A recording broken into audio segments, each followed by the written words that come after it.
Frasiacs, welcome in. Oh my gosh, it's Friday. Ooh, okay. Whatever you are doing, I don't know. I mean, life is crazy, right? I don't know. Is it happy hour where you are? Have a cocktail, have a glass of wine for me. I am 15 weeks pregnant. Hello, mama is headed to 3.5 months. Preggers? Your girl is not drinking. She isn't even having a taste. I'm not doing it. I am feeling really good though. I go for my 16-week checkup next week. I'll give you a full report. And I need to do another baby bump reveal because the bump is bumping. It's bumping. But finally, like every week, I feel better and better. The first trimester was rough, y'all. I believe the subchorionic hematoma has healed. I'll know for certain next week. So wherever you are, tuck into a great pumpkin spice latte. It's never too early for a pumpkin spice latte for me, or a chai latte, or a glass of wine, or oof, have a spicy marg for me right now. We're going to talk about Christine Brown Woolley's book. Finally, I am doing my review. I'm going to give you the 5 most shocking moments of this book, according to moi. Christine Brown Woolley, of course, the book is called Sister Wife, a memoir of faith, family, and finding freedom. Before I get into if you should buy this, if it was worth it, my 5 most shocking moments, I did want to talk about a couple of juicy sister wives gossip nuggets that have been circulating over the past couple of days.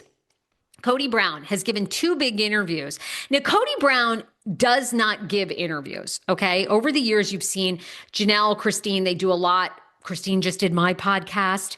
Hopefully Janelle will this year. Mary and her bestie Jen have done my podcast. Oh my gosh, TikToks, the whole thing, right? Kody does not do a lot of interviews. Now, why is that? Well, y'all come to me because you know I'm a little bit of a TLC insider. My sources that are very connected to the show tell me that Kody really isn't allowed to do interviews from the network. So the network is very protective of Kody and doing interviews because Kody goes rogue. Like when Robin says she speaks Kody in his own language. Okay. And that is why you don't see him doing, I don't know, the New York Times podcast like Christine was just doing. Okay. Like they're not letting him loose for an hour. Like if he were to do my podcast, I'm trying to get him on. It would probably be like Christine, 20 minutes, right? Because how much trouble can someone get in? I mean, they can get in trouble, but he probably can't get into a lot of trouble in 20 minutes versus an hour and 15 or an hour and a half of just uncensored, unfiltered podcast. Okay. So he is very limited. But this week, because he's doing special forces for Fox, they've kind of unleashed the beast and they've let him do Access Hollywood, Entertainment Tonight, and he spilled some tea of his own. So here are some highlights. He sat down with Access Hollywood. By the way, these are real softball interviews. Okay. They're not going to do anything to bamboozle him because Access Hollywood and Entertainment Tonight have to get everybody. They have to get every network. They've got to work with the networks. The only way they're staying relevant is by getting these stars, right? So they can't go and screw a network by going, okay, Kody, let's talk about, do you have any relationship with your kids? What about Garrison, his past? They're not going to hold his feet to the fire, right? So let's start with Access Hollywood. First of all, he goes on Access Hollywood. He denies that he and Robin are going to really take a 5th wife and essentially just says, we're doing it for the flirting. Flirting feels good. Who doesn't like to be flirted with? And we did, in fact, get this real email from a chick who wants to be our 5th sister wife, but we're not interested. She wants us to come back to the church. We're synonymous with polygamy, so she shot her shot, and it feels good to be wanted, but Robin and I are so in love, and all is well. So he denies that they are going to take a 5th wife. So it's like, oh, all right, well, you can't exactly blame him, but it's like, okay, well, producers led us to believe in the trailer that there might be a 5th wife. He says that's not going to happen this season. Then he pops over to Entertainment Tonight. In Entertainment Tonight, he confirms what's already been leaked out there, that he had beef with people on the set of Fox's Special Forces, including Brianna Chicken Fry and Gia Giudice. He blames it on being old. He basically says, look, I'm Gen X, I'm a guy. I'm old enough to be some of the people's fathers on this show, and I got a big mouth. And, I think that my big mouth is kind of funny and it's, people can take it as a joke, but they didn't see it that way. They saw it as being bossy.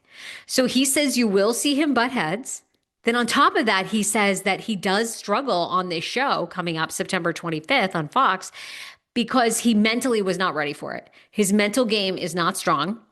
Physically, he says he was like in great shape. The guy says, "Oh, I'm in such great shape. I'm just a specimen of hotness. I didn't have a problem with the push-ups, baby, but I had a problem staying mentally focused." So I don't know what that means because I have never watched Special Forces. When I watch this season, it will be the very first time, and it's the fourth season. I would never watch this show if it wasn't for the cast. The cast is so good. Johnny Manziel, Juicy Smollett, Gia Dujice, Teresa, Cody. I'm really watching for Cody. Brianna Chicken Fry, I like. But anyhow, what else did he reveal? Oh, and then a lot of people are like, okay, dude. He also says that he would not allow Robin to do Special Forces because he just says Robin's too sweet of a person. She's not in enough physical and mental space. She's such a good mother to be able to do it. Isn't that like the point of going on Special Forces? Like you challenge yourself to do things militarily that you probably never would? I don't know. Y'all, it's about to be a great fall between Welcome to Plathville wrapping up, Seeking Sister Wife coming out, Sister Wives dropping on the 28th, Special Forces on the 25th. God, I'm having acid indigestion just thinking about it. And Real Housewives of Salt Lake City coming back like next week. Hello, we're ready. It's going to be a jam-packed fall. Mormon Wives comes back, I think, in October. So ready. Okay, let's get into my review of Christine Brown Woolley's book, Sister Wife, A Memoir of Faith, Family, Finding Freedom. If you haven't already bought it and you're a Sister Wives fan, I recommend it. It's on Amazon. I'll already tell you out of the gate. I thought it was great. It's about 300 pages. It is such an easy read. You can read this book I read it in 4 days. Okay. Let's talk about, whatever. We go with a negative here too. Okay. We're negative and then we're positive. All right. So goes life. Let me tell you about some downsides of the book. A lot of it is what you already know. And let's be honest, I became a TLC fan 5 years ago now during the pandemic. So prior to that, I'd watched Sister Wives here and there. I'd watched like My 600-Pound Life, but I wasn't like a diehardie, I wasn't like a TLC enthusiast. Welcome to Plathville, which I started on season 1. So now 7 seasons ago, 5+ years ago, got me in. And then I caught up on Sister Wives, and then I started covering Sister Wives, and that became huge and people really followed it. So for me, even this book is a bit repetitive. Okay. And when I give you some back context of when I got into Sister Wives to tell you that if you were an OOG fan of this show, I think you're going to be a bit bored, to be honest with you, at times in the book, because it's a lot of the stuff that we have already seen play out. Okay. Christine and her mom, they were not particularly close for many years because Christine's mom left the AUB polygamy religion before Christine. And at the time, Christine was like a diehard in it. We know about Cody not being attracted to Robin. We already knew, Christine, sorry, pregnancy brain. We knew that Cody wasn't particularly attracted to Christine. We know about the nachos in their first book together, about how he saw her eating nachos and wasn't attracted to her. I mean, that's kind of been talked about a lot. So we knew that Christine and Mary, there was no love loss there. She confirms it in the book. So she confirms, I guess, a lot of maybe rumors that are out there. But I think this book is primarily about Sister Wives and Cody. Okay. The end of this book focuses on her faith, why she's left the AUB church. I think it's, obviously she was so hardcore in it. She believed in polygamy. I mean, they wore the Mormon garments, which to me is like amazing. I mean, it's like, I'm Catholic. I love being Catholic. The Catholic Church, is just as messed up as the AUB. So, there's some old school Catholics, Vatican, the women come in with the veils, they wear black. I mean, it's like, whatever, girl, do what you want. The garments are kind of that same type thing, right? They had to wear these, garments under their clothes because it protected them from evil. They even fuck in the garments. They do the Mormon stuff, right? They soak, which is basically they would do it in the Mormon garments. It's a lot of fabric.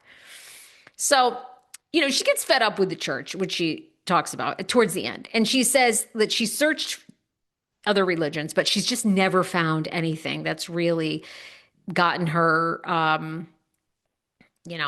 knocked her socks off. And she also says having Leon and Gwen be part of the LGBTQI community, that, the whole part about Mormonism is they were these outcasts, in practicing polygamy and all this stuff. And then, but it was about acceptance, right? Like it was, and they wanted to constantly be accepted by society. So when Leon and Gwen came out, she realized she wasn't as gay friendly as she could be. She's asked a lot of questions. She's become more supportive. And it's also kind of held a mirror for her to be like, okay, I've been a part of wanting to be accepted for my faith, for my beliefs, for my, who I am. And I didn't always get that. And here I have children who are part of this community. And, maybe they're facing some discrimination or they're facing some, pushback. And I can't live a double standard. So, but the faith part is at the end of the book. You're going to find that very much at the end. This book, I was surprised at how much this is about Cody, Robin, the wives, the marriage. Okay. I don't know why. I mean, it says memoir of faith, family, finding freedom. The freedom and the faith is really the last, maybe 6 chapters, 8 at the most. So it's really like my life as a sister wife and then exiting. My life as a sister wife and then piecing. That's what my book would have been. I don't know. People love, though, about this book, and there's certainly lots of innuendo. She uses the quote, knife in the kidneys, in referring to a conversation about Cody. I mean, she definitely gets her jabs in. And at the end of the book, what was really fascinating to me, and I also believe this is kind of one of my most shocking points, but I'll talk about it and then come back to it. Her epilogue is basically about how much she struggled to write this book, how much she hated talking about Cody. She hates speaking about Cody in real life, really wants no memory of it. And her friends even kind of tiptoe around the sister wives subject because it's so painful and she's so embarrassed about how long she stayed. But she literally says that she wrote this book and really spoke of Cody and the sister wives because to this day, she has people come up to her, specifically women, and say, thank you for leaving him. And that's one of my points I'll get into. My five most shocking moments of Christine Brown Woolley's book. Before I do that, though, I want to remind you, there aren't enough Sister Wives podcasts out there. I'm going to be really honest. Look, I bought a house reporting on Sister Wives. Thank you, Cody Brown. I can't even hate on the man. He's helped me, he's paying my mortgage. If you've always thought about starting a pop culture podcast, maybe you love Sister Wives, maybe you love Mormon wives, Secret Lives of Mormon Wives, whatever it is, podcast isn't going away. And in fact, more and more people trust podcasts. They go and listen. They need escapism. I think that's why you come here, because this show is so crazy. And if you were like, my show is literally probably why the aliens haven't landed. They've probably come close in LA and then they're like, holy shit, look at this girl's podcast, Trisha Paytas, this whack job. And they're probably like, no, we're headed back to Mars. Okay, if you'd like to join us, I have podcasting courses that have been a big hit. My number one bestseller is Podcasting 101, which is $9 freaking dollars. It's even less than that when you use the promo code BIG. Wait, we just changed it. We just did a fall one. It is Big September 15. If you're like, God, how the hell do I even spell September? I know. My business partner did Big September 15. I think that's too long. But anyhow, it is Big September 15. Google how to spell September. Go to the website, gobigpodcasting.com. Podcasting 101 teaches you how to plug in the microphone all the way up to 6-figure master plan, which is less than $900. when you use the code Big September 15. Best part about Big September 15 code or any of my courses is every single level, you get all 3 courses. So if you purchase Six Figure Master Plan, it gives you everything. It gives you Podcasting 101, Podcasting for Pros, and then literally the roadmap of how you can make thousands of dollars in passive income podcasting. So go and check it out. GoBigPodcasting.com. Use the crazy code Big September 15. And if you have any problems spelling it, just call me. Okay, let's go in no particular order. These were the 5 most shocking moments to me of Christine Brown Woolley's book. Number 1, I did not. Now, look, I paid somewhat attention. I knew that Christine Brown Woolley's grandfather, her paternal grandfather, Rulon Allred, was murdered in 1977. Okay, he was a practicing chiropractor, polygamist, AUB. But I did not remember and know that basically Ervil LeBaron murdered him and was married into like the family, was married to like a relative of Christine Brown Woolley's. So Rulon was murdered in 1977. He was the leader of the polygamist group, AUB, but was killed on orders from a rival cult leader. So Ervil LeBaron ordered the murder of Rulon after Rulon basically wouldn't endorse his sect or branch of polygamy. He ordered the killings of many rivals, viewing them as, adversaries and problematic. The attack happened in 1977. 2 of LeBaron's followers entered Allred's medical office in Mexico and fatally shot him. One of the assailants was one of LeBron's wives, Rena. Allred's children later sued Rena Chenoweth, for wrongful death. In 1992, she was ordered to pay $52 million in damages, a debt that was never collected. Well, no kidding. How the fuck was she going to come up with that money? I can't imagine. She was in a cult, although cults can have a lot of money. The incident highlighted the deep and violent generational conflicts between Allred and the LeBaron families. The family history is explained in a Hulu docuseries, Daughters of the Cult, which focuses on Ervil LeBron's cult and murderous rampage. So I had not forgotten. I had never even realized that Rulon's murder was then made into a Hulu movie, essentially. I knew he was murdered, but I didn't realize the extent of it. I didn't realize he was murdered like in cold blood in his chiropractic practice. It was a huge story back in 1977.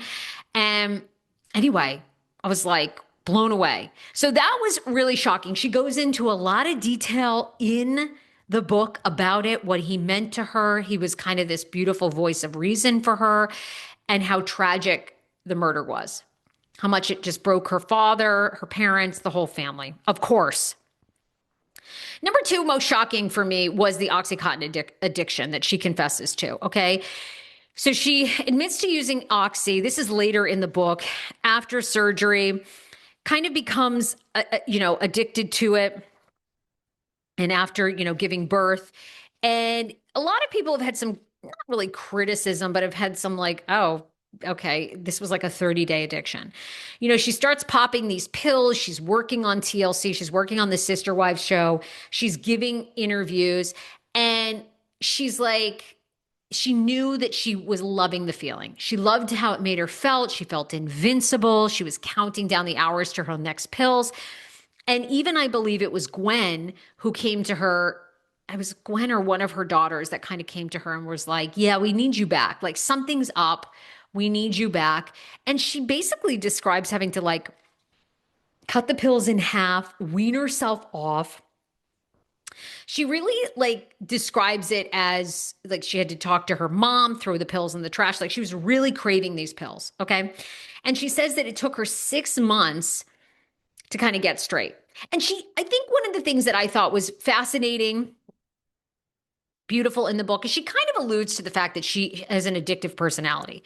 She talks about alcohol, Garrison's passing. I thought it was beautiful the way the book ends, because it ends talking about Garrison, talking about his drinking, how forthcoming the family was in admitting that Garrison had a problem, and how she to this day really keeps track of her drinks, because I think what I sensed a little bit in reading between the lines here is there's this part of her that could be easily addicted to alcohol, to pills, and she's experienced it maybe in a mild form, some would consider. But I thought that was pretty amazing. Like, I don't think a lot of people knew that about her. I certainly didn't. She says it took her about 6 months to get straight after quitting all the OxyContin pills altogether. And she says now, even if she has dental surgery, she only uses Tylenol. Number 3 for me was Cody basically telling her that he really never fell in love with her until 4 years into their marriage. Now, we know over the past couple of seasons that Cody has openly admitted he's never been in love with Christine, never really was physically attracted to her. And basically, of all the wives, he's kind of dismisses her the most. Isn't that interested in her. It's quite obvious, right? But she talks about how shocking and what a huge red flag that moment was pretty early on in this book. And like for her, she had fallen in love with him immediately. But for him, they were on a trip and he finally looked at her and said, wow, I really feel like this is the moment I'm falling in love with you. And it was 4 years into their marriage. And all along in the book, I think too why she really wrote the book, and she said this when she came on my podcast, is to help other people.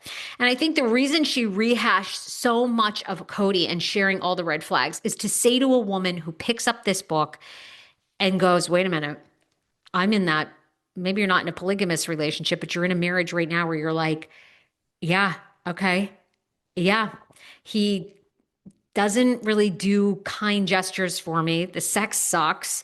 And now he's telling me 5 years into the marriage, he finally is in love with me. Like, that's not really how it should work. Number 4, I didn't realize, I think we've heard from the sister wives at varying points when Cody became, for lack of a better word, an absentee father, okay? Or words, right? When Cody really checked out of the family, checked out of their kids. And again, this has been a hot topic for Sister Wives fans, is all the women have said Cody was an awesome father when the kids were young. And up until Truly was born, Christine says he was like the best birthing father. Like he was awesome. They all do home births because of their religion.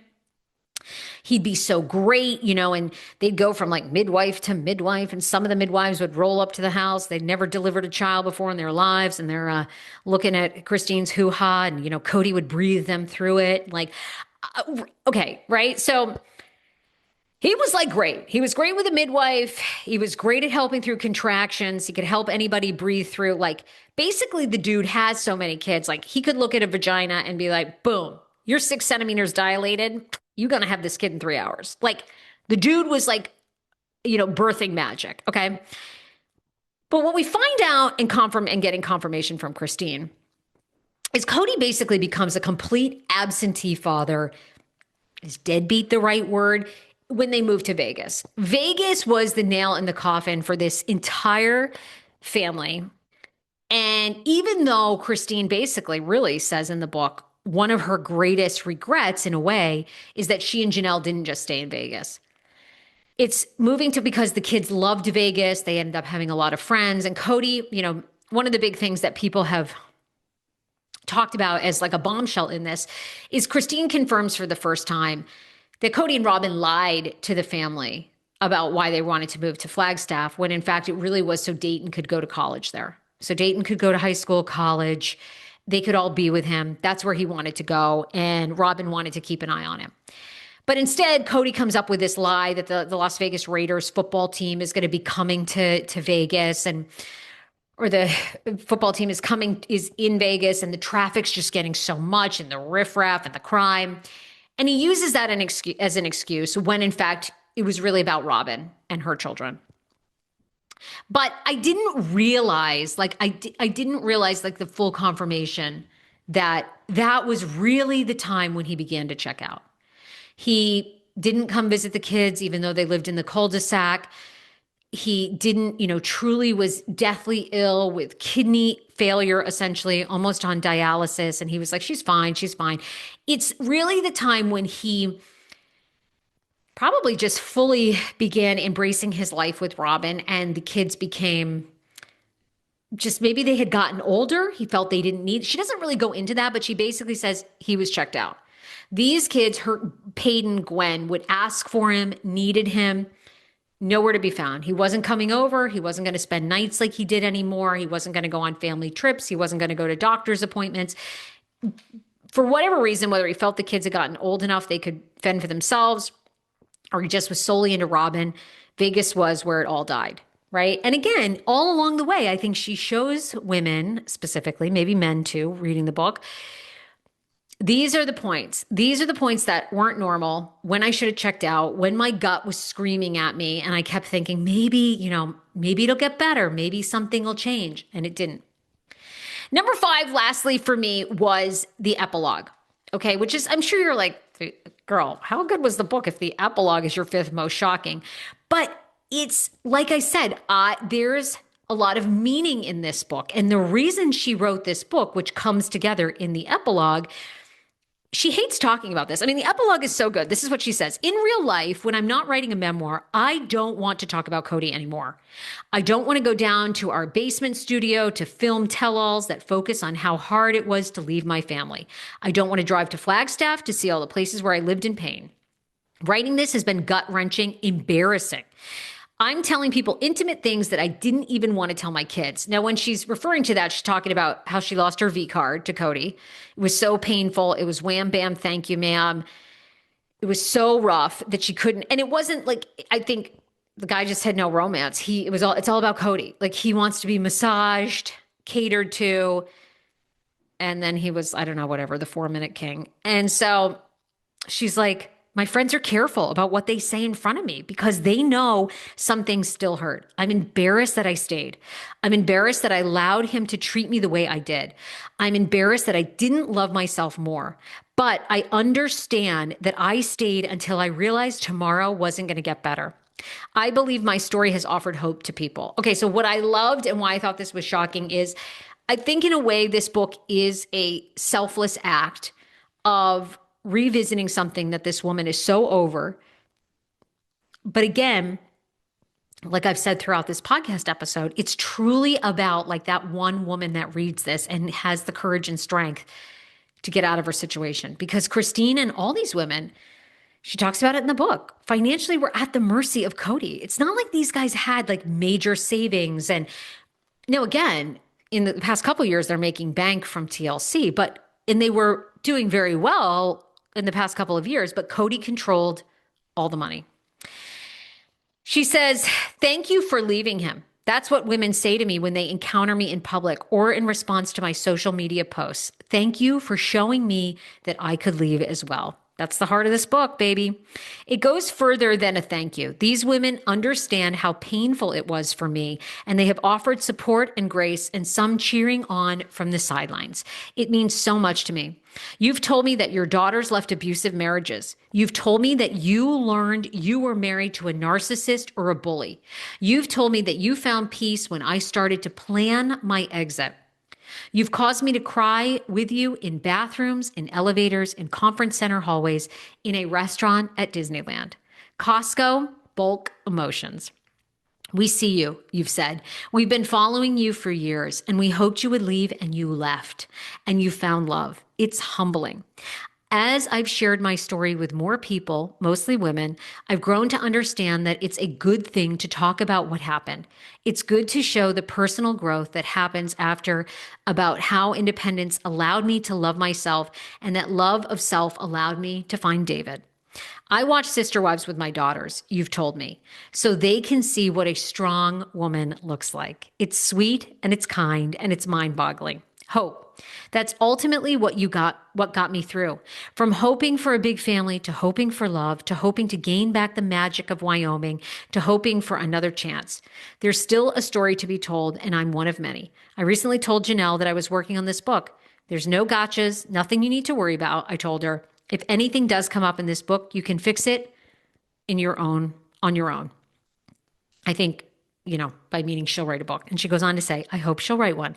I remember talking about how much I hated polygamy, but now I love the term sister wife. Janelle will always be that for me. We became so close in Flagstaff. She was always the first person I would talk to. So I loved that. I thought that was the most emotional part of the book. I thought she worked through the pain, we talk so much about Cody to bring hope to another woman reading this. It was very good. I think if you are questioning yourself, questioning your marriage, for a woman to do this under the microscope of television, to shine a light on all those warts and all those parts that a lot of us cover up and pretend like, oh, maybe it'll get better, is really, it's mind-blowing. It's encouraging. And it's why this book is a New York Times bestseller. So I would get it. I loved it.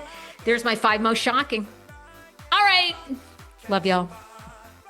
David Yonta from Behind the Velvet Rope is here tomorrow. Oh, we get messy because there's so much tea going on with RHOC, Katie Janella, Teresa Giudice, and more. Bye, everybody.